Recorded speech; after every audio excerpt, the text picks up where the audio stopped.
Right, good evening ladies and gentlemen, it's Antony Carpen here at the Med on Pern Road here in Cambridge. It's a lovely, lovely summer's evening here.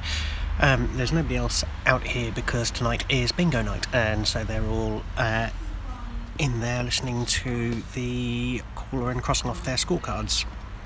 Now, the reason for making this video, apart from just getting me out of the house on a lovely sunny evening, as you can still hear, I'm still a bit bunged up from this cold, is really to make a short video featuring a few books that I've pulled from my collection, because every week that seems to go by I seem to be getting yet another historical tome from Cambridge's history, quite often ones that are long lost. I just want to start off with one I've had for quite some time. It's this one, The Cambridge That Never Was, and the reason why this one really got me interested was because of Belcher's Guildhall just there, and it was something that kind of started an investigation on my part on why it was that we didn't get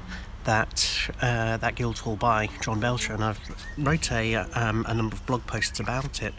But when you look at the style of how that book is written, it's very similar to how a number of books over the years on Cambridge's history have been written. And in a nutshell, it's like this. It's short anecdote followed by short anecdote followed by short anecdote, or in case of many of the ones with pictures from the various archives, whether it's the Cambridge collection or the county archive and so on, it's picture, anecdote, and we very much see this in for example, these very interesting tales, which, if I just show them up here just to give you a glimpse of the text, this is all about to what extent the local authorities should be building kind of like premises for more people and for more public events. And the two I'm going to be looking into, hopefully over the next few weeks, one from 1946, where there was a call to increase the size of the large hall at the Guildhall, and then secondly, proposals to build on Christ's Pieces a floral hall, as they state, to hold at least 2,000 people, and a swimming bath. And the borough instructor was instructed to prepare preliminary plans, but I think, as with many things in those days, it got short thrift. I think that's the term anyway.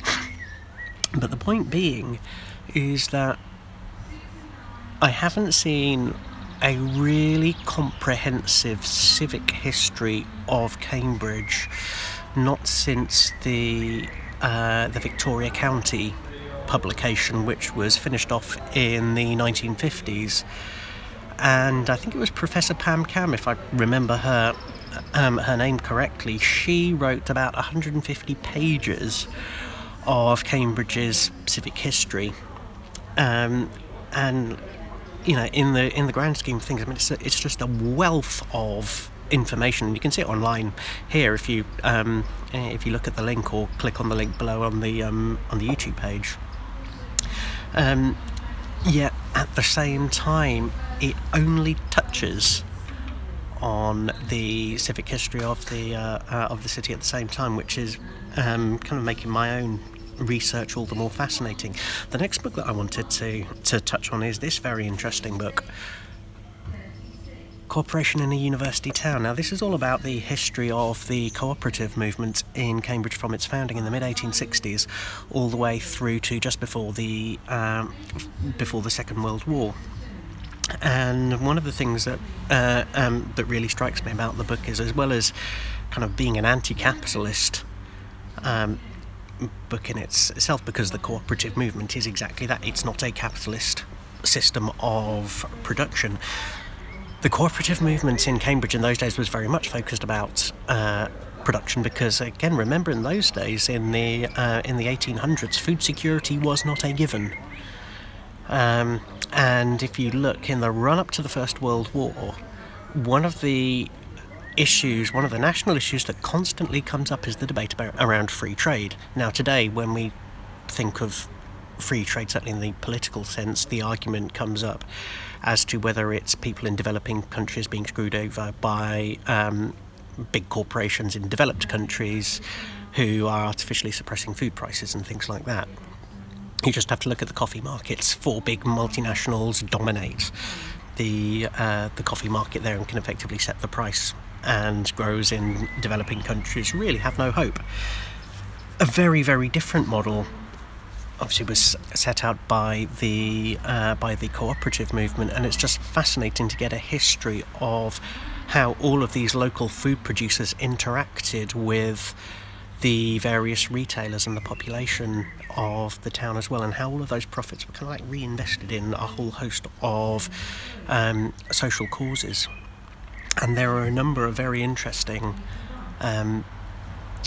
institutions, if I can call it that the cooperative movement played a real key role in, ranging from the Cambridge Working Men's College all the way through to Girton College in Cambridge, because one of the things the cooperative movement was well known for, certainly compared to what was happening in mainstream politics, was the role of women. And moving on very nicely to book number 3, Leah Manning. Now, Leah was, or as she was known later in life, Dame Leah Manning, because she was given a damehood for basically her passionate campaigning in education, and also because she was one of the earliest women members of Parliament elected in the early 1930s, only for a few months, unfortunately, before losing the seat again in the general election that followed in the crisis year of 1931. She did gain a seat in Parliament in Attlee's government in 1945, but before she became famous as a politician, she was incredibly active in this part of town.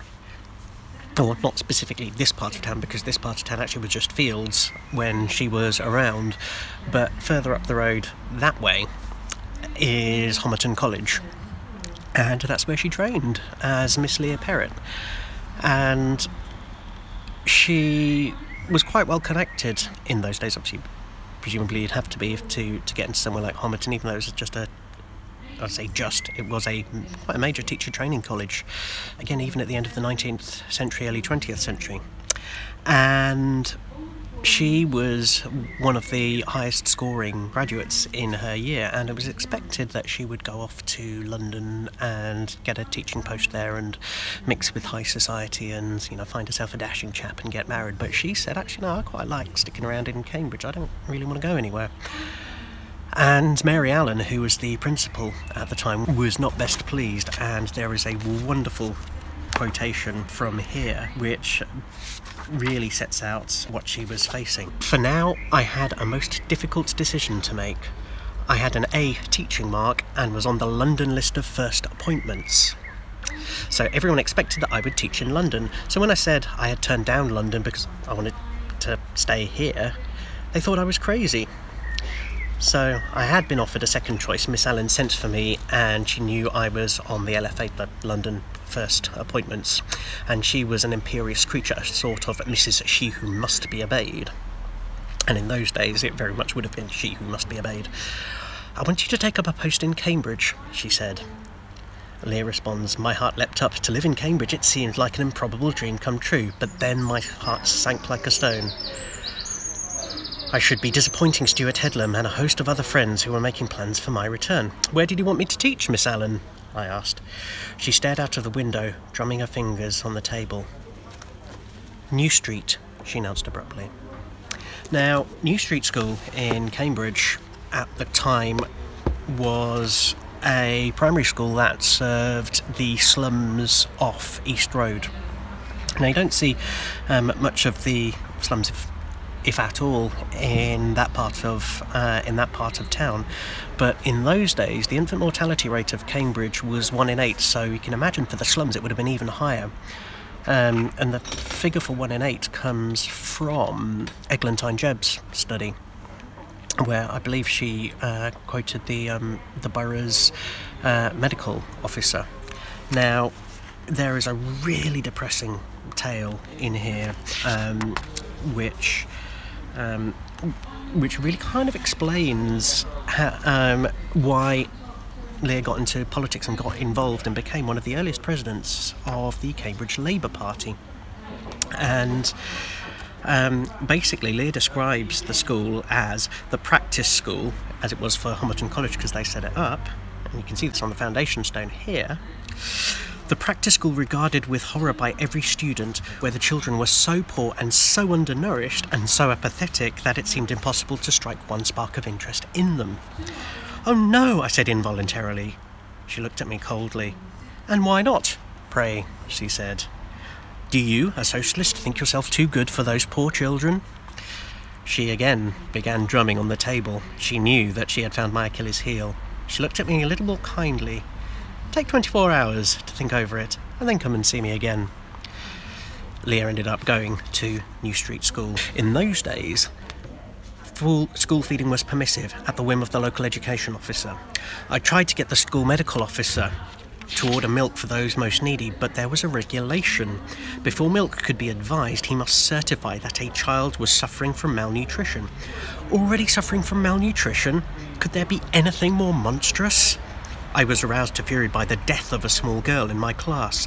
I had been to see her in a tiny attic bedroom she shared with her 3 brothers. Her mother, a widow, was out of work, and no widow's allowances in those days, poor or relief if you were humble enough to ask for it.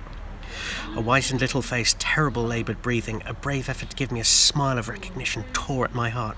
I threw the oranges I had brought onto the bed and rushed from the room to find a doctor. On the stairs, blinded by tears, I banged into someone coming up. It was the doctor. "Hey, steady on there," he said. "I'm only a little chap and you're a big girl." He looked up at my streaming eyes. "What's up?" he asked. "The little girl, Mary, you won't let her die," I gulped.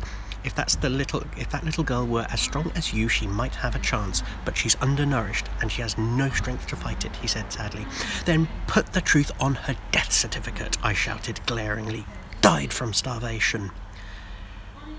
But I heard him shouting to me, "If you're her teacher, why don't you do something about it?" And she did, because the following week she went to the local meeting of the Cambridge Trades and Labour Council, knowing that the press would be there, and spoke out about this. And this got her into a huge amount of trouble, because what happened was, obviously, the Board of Education found out about it and summoned her and basically said, "Withdraw those remarks or be fired." But Leah was a member of the National Union of Teachers, a union that she would later go on to become the president of. And the legal advisor who was with her basically said, "You're going to sit there and you're just going to say, and you're not going to say a thing. He's going to sort it for you." But fortunately for Leah, there were a number of very close friends of hers, both within the Labour movement and also just civic personas, if I can put it that way, who were there to help, and in the end she didn't lose her job. One of those figures who was on the panel who was going to judge her was a certain Florence Ada Keynes, who is one of my political heroes, who I describe as the mother of modern Cambridge. Florence would later become the first woman to be elected a councillor at what we now call Cambridge City Council, and she was the second woman to become our mayor in 1932. And following that hearing, Leah had a conversation with Florence, basically saying, "Can you get some people, some of your students at Newnham, for example, to help?" And it was following that intervention that Florence was able to get a whole host of Cambridge University students and also students at Girton and Newnham to come along and help out at the New Street School. So I'd like to think that,